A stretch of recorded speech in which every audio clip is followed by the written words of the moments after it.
எல்லாருக்கும் வணக்கம். நான் Hema Subramanian. Welcome to home cooking Tamil. இன்னைக்கு ஒரு ஹெல்த்தியான பிரேக்ஃபாஸ்ட் ரெசிபி காம்போ தான் பார்க்க போகிறோம். பொதுவாக ராகி நம்ம ஹெல்த்துக்கு ரொம்ப நல்லது. ராகி பயன்படுத்தி நம்ம நிறைய ரெசிபி செய்யலாம். இன்னைக்கு நான் உங்களுக்கு ஒரு அருமையான ராகி இட்லி ரெசிபி தான் செஞ்சு காட்ட போகிறேன். அது கூட தொட்டு சாப்பிட்றதுக்கு ஒரு சூப்பரான இஞ்சி சட்னி. ஸோ வாங்க இந்த அருமையான பிரேக்ஃபாஸ்ட் காம்போ எப்படி செய்யறதுன்னு பார்க்கலாம்.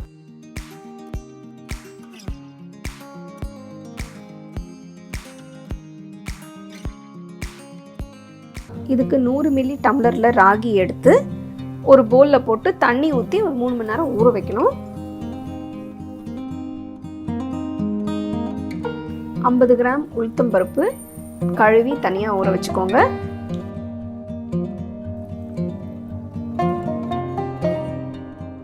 100 கிராம் இட்லி அரிசி இதையும் தனியாக கழுவி ஊற வச்சுக்கோங்க. இது எல்லாமே 3 மணி நேரம் ஊறணும்.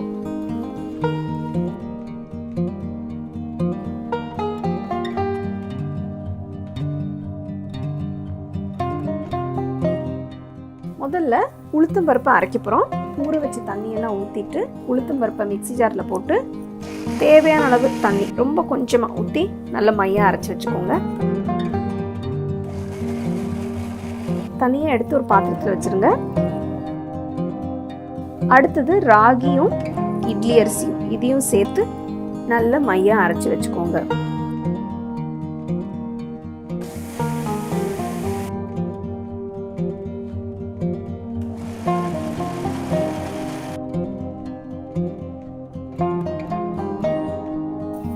அரைச்ச பிறகு உளுந்து மாவும் இதோட சேர்த்து நல்லா மிக்ஸ் பண்ணிட்டு கொஞ்சோண்டு கல்லுப்பும் சேர்த்து நல்லா மிக்ஸ் பண்ணி வச்சிருங்க.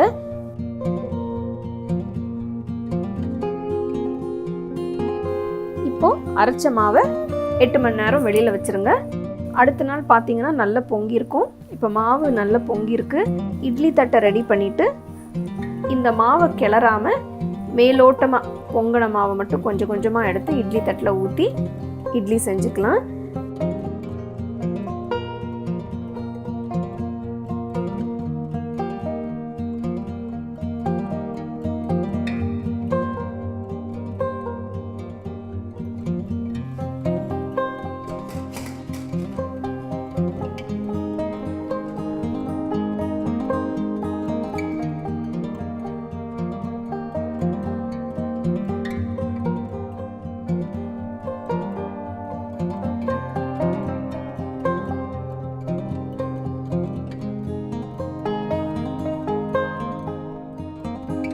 இதே மாவை நீங்கள் தோசையாகவும் ஊற்றி சாப்பிட்லாம். ரொம்ப அருமையாக ரொம்ப டேஸ்டியாக இருக்கும். ரொம்ப ஆரோக்கியமான ஒரு உணவு.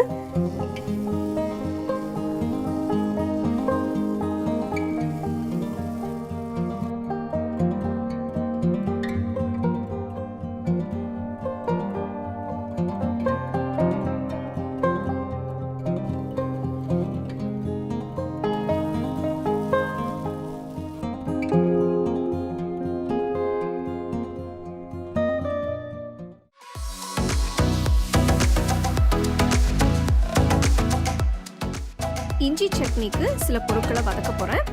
பேனில் 1 டேபிள் ஸ்பூன் எண்ணெயை ஊற்றுங்க. இதில் தோல் சீவி நறுக்கின இஞ்சி 1/2 கப், 2 வெங்காயம் நறுக்கினது, 6 பச்சை மிளகாய், 6 காஞ்ச மிளகாய், 2 துண்டு புளி போடுங்க. மிளகாய் நிறைய இருக்குன்னு யோசிக்காதீங்க. இதுக்கப்புறம் தேங்காய் வெல்லம் போடுவோம். அதனால ஃப்ளேவர்ஸ் கரெக்டாக இருக்கும். போட்ட பொருட்கள் எல்லாத்தையும் 5 நிமிஷத்துக்கு வதக்குங்க. பாருங்க, வெங்காயம் பாதி வதங்கியிருக்கு. இதில் 1 டேபிள் ஸ்பூன் ஃப்ரெஷ்ஷாக துருவன தேங்காய், 1/2 கப் கொத்தமல்லி போட்டு கிட்டத்தட்ட 1 நிமிஷம் கிண்டுங்க. கடைசியாக இந்த சட்னிக்கு தேவையான உப்பு போடணும். நான் 1 டீஸ்பூன் உப்பு போடுறேன். உங்களுக்கு எவ்வளோ தேவையோ அவ்வளோ போட்டுக்கோங்க.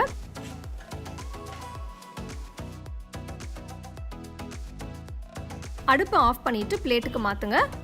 அப்போ தான் சீக்கிரம் ஆறும். வதக்கின வெங்காயம் இஞ்சி எல்லாம் நல்லா ஆறிடுச்சு. இப்போ அரைக்கலாம். நான் இந்த ஃபுட் ப்ராசஸரில் அரைக்க போகிறேன். ஆனால் நீங்கள் இதை மிக்சர் ஜார்லேயும் அரைச்சிக்கலாம். முதல்ல தண்ணி இல்லாமல் அரைங்க.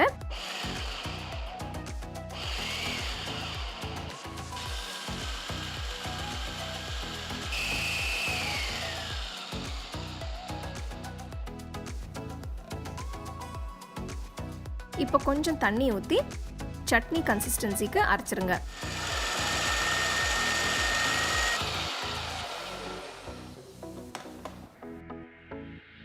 கடைசியாக இதில் ஒரு துண்டு வெல்லம் போடுறேன்.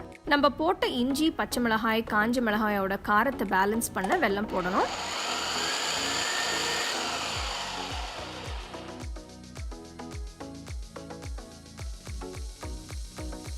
சட்னி அரைச்சாச்சு. இதில் இனிப்பு, காரம், புளிப்பு எல்லா ஃப்ளேவரும் இருக்குங்க. சாப்பிட ரொம்ப வித்தியாசமாக இருக்கும். இதில் சில பொருட்களை தாளித்து சேர்க்க போகிறேன். தாளிப்பு கரண்டியில் 1 டீஸ்பூன் எண்ணெயை ஊற்றுங்க. இதில் 1/4 டீஸ்பூன் உளுத்தம்பருப்பு, 1/4 டீஸ்பூன் சீரகம், 1/4 டீஸ்பூன் கடுகு, 1 காஞ்ச மிளகாய், 1 சிட்டிகை பெருங்காயத்தூள், கொஞ்சம் கருவேப்பிலை போடுங்க. கடுகு கருவேப்பிலை பொரிஞ்சதும் இதை சட்னி மேலே ஊற்றுங்க. சுவையான இஞ்சி சட்னி இப்போ ready.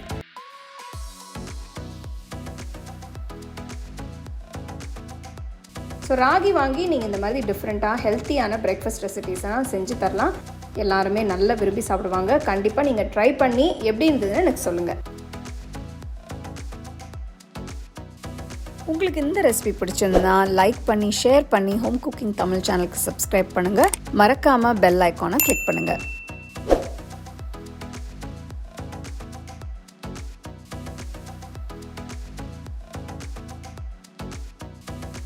The second edition of our home cooking book is now available on our website 21frames.in. I'll give you the link in the description. You can go and check it out. The book is currently available only in India for now, so you can place your orders on 21frames.in.